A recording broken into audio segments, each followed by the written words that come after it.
hadir? Hadir semua. Ya Bu. Tadi kan Ibu tanyakan gimana kabarnya? Jawabannya alhamdulillah. Nah ini kalau Ibu tanya gimana kabarnya? Jawabannya tubuhku, pikiranku, hatiku, fresh. Bisa? Bisa. Kalau bisa berdiri dulu.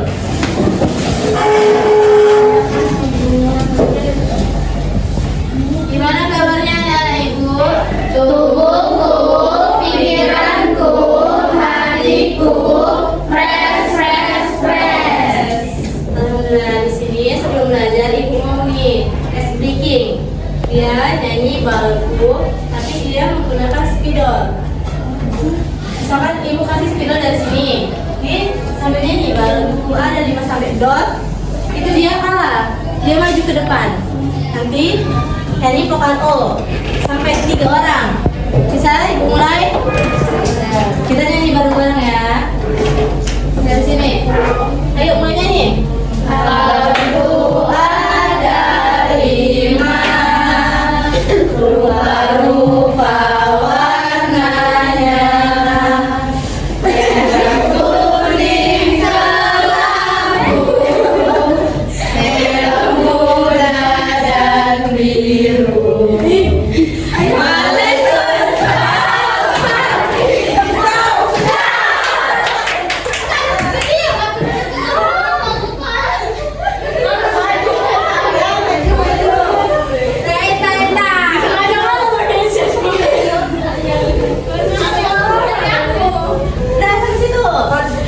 Dari situ lagi, ya.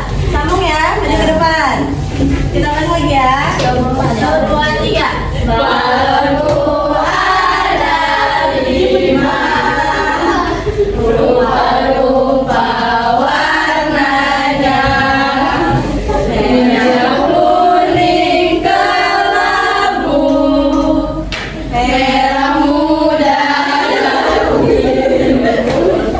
Meletus balon hijau. Mana bisa kayak gitu? Sana.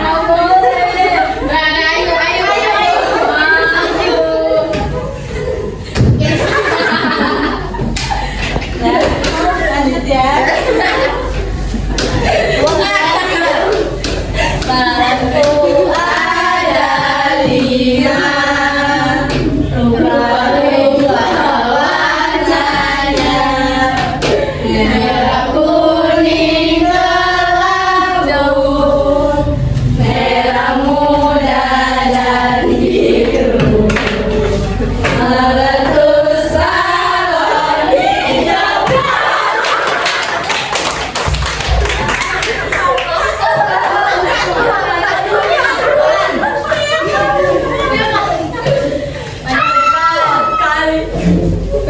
Ini mau satu-satunya pokoknya. Boleh cek lagi ayo kan? Ayo. 3. Boleh. 3. Ada kompa ya malam kompa. Bisa.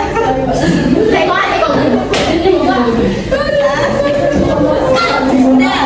Kalau nggak kompa diulangi. Udah. Yang hitung ya. Balonku penambah yang salah. Oh. Bisa. Boleh vokal O. Ya aja kak. Ya. Hitung ya. 1, 2, 3.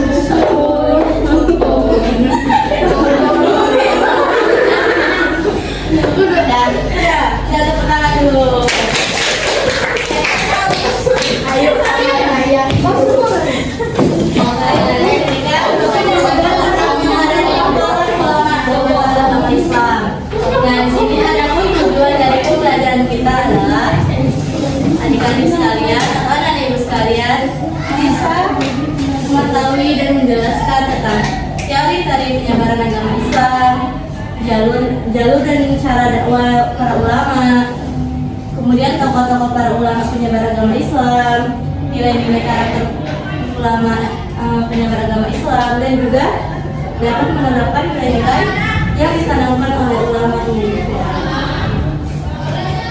Nah, bagaimana kita tahu nih bahwa Indonesia adalah negara yang terletak di dua benua dan dua samudra. Tapi sebelum itu, aku nanya nih, apa yang kalian ketahui tentang peran ulama penyebar agama Islam di Indonesia? Perannya adalah sebagai pendidik dan penyebar agama Islam. Kemudian, di Indonesia banyak yang menganut agama Islam. Padahal dulunya Indonesia banyak kerajaan Hindu-Buddha.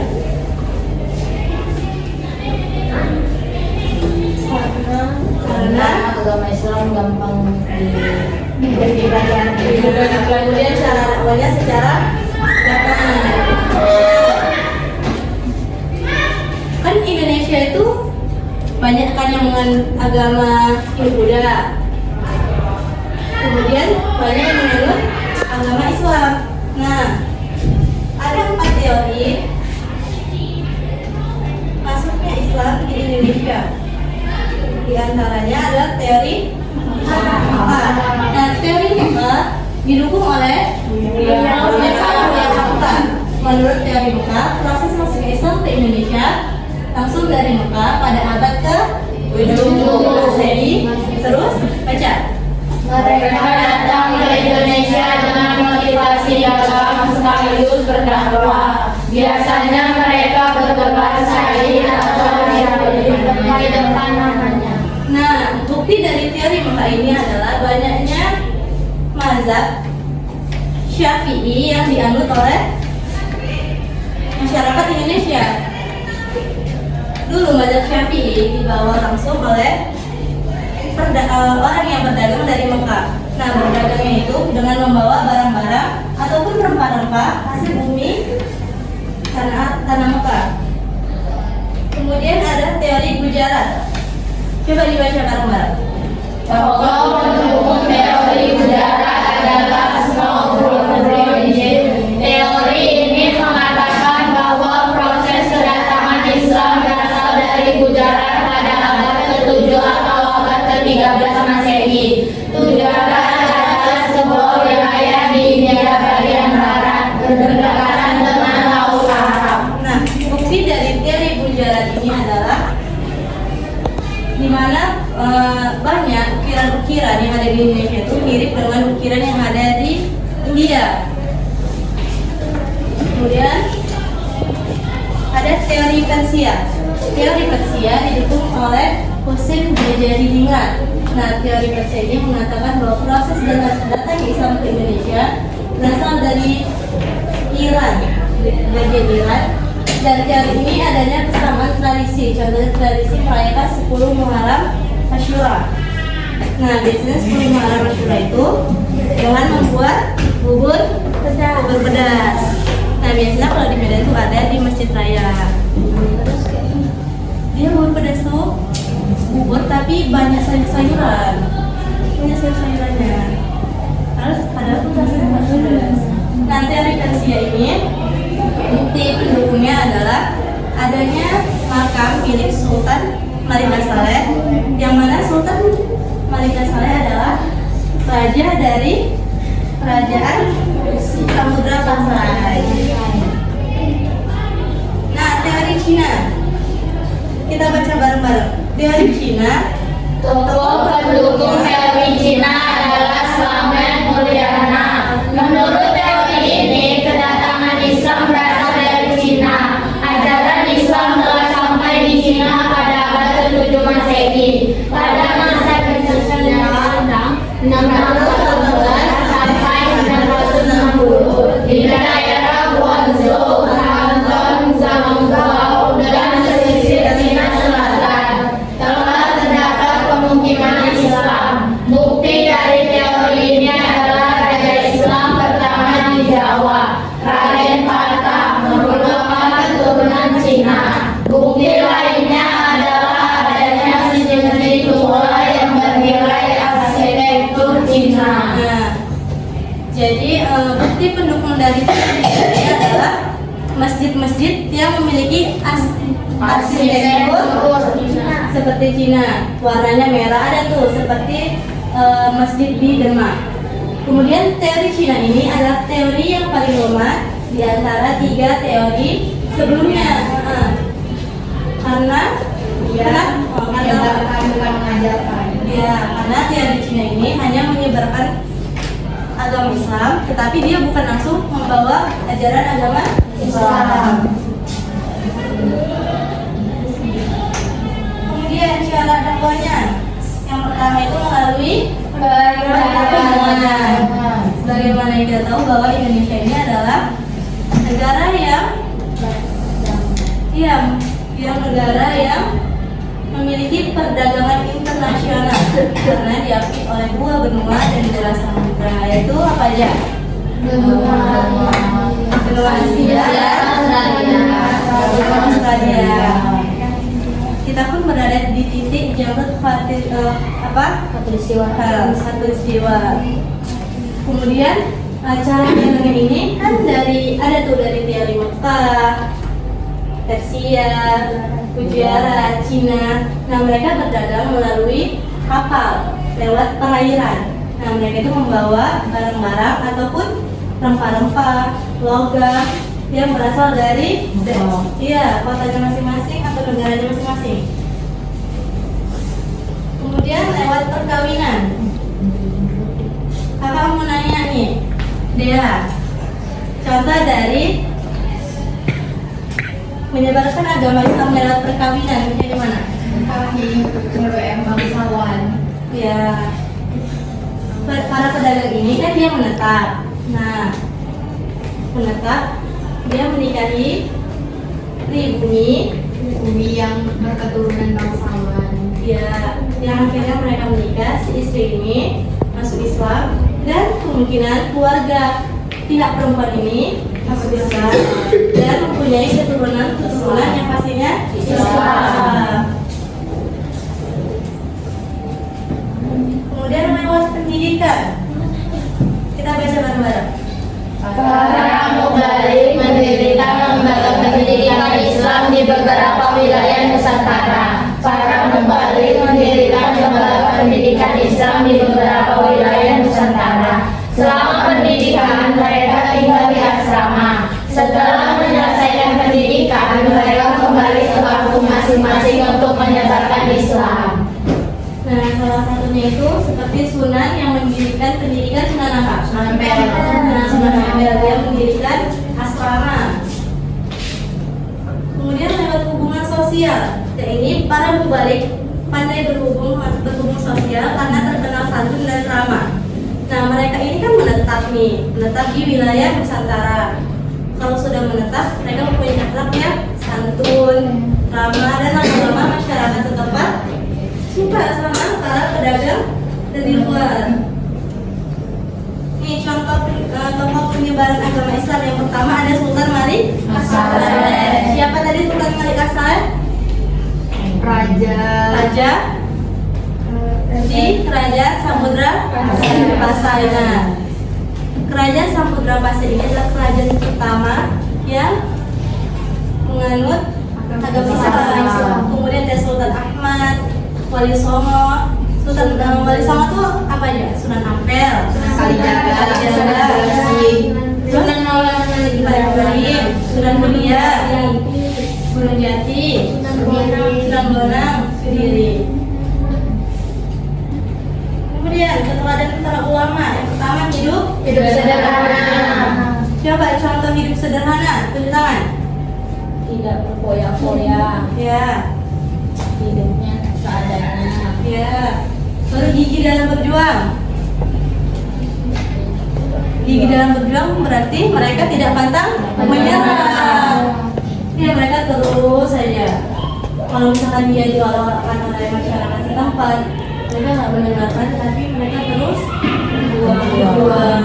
Kemudian mereka menguasai ilmu secara luas. Meskipun mereka sudah banyak ilmunya, tapi mereka tetap belajar. Nah, hasil dari belajar itu mereka olah menjadi sebuah karya. Contoh dari karyanya adalah buku. Ya. Kemudian dalam menyebarkan agama Islam, mereka juga memiliki sifat yang sabar. Nah, dari sifat yang sabar itu, mereka berdakwahnya secara damai, terang. Nah, sampai sini ada yang ingin ditanyakan? Tidak ada. Tidak ada. Kalau ada, kakak ada kartu domino. Nah, di sini kakak bagi kelompok menjadi 3. Kakak bagikan kartu domino ini di setiap kelompok dan kartunya dimulai dari start dan diakhiri dengan end. Kakak bagi ya. Ini kelompok 1. Tarik ke belakang ya. Kelompok 2, kelompok 3.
Udah siap?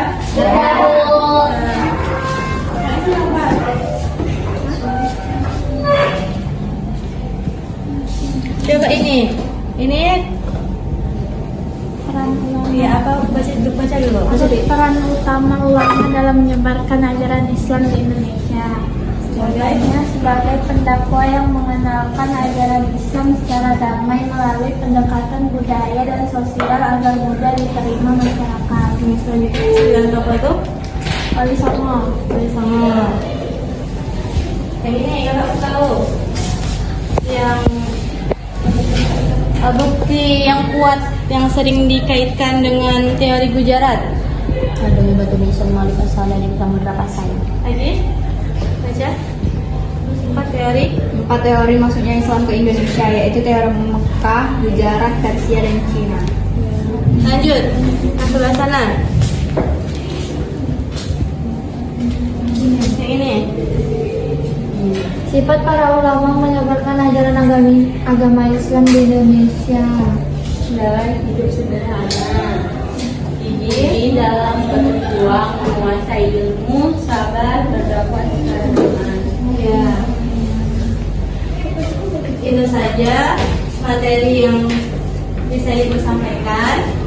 Tadi yang kartu dominonya disusunkan dulu. Ibu pengen disusunkan dulu, habis itu kasih ke ibu.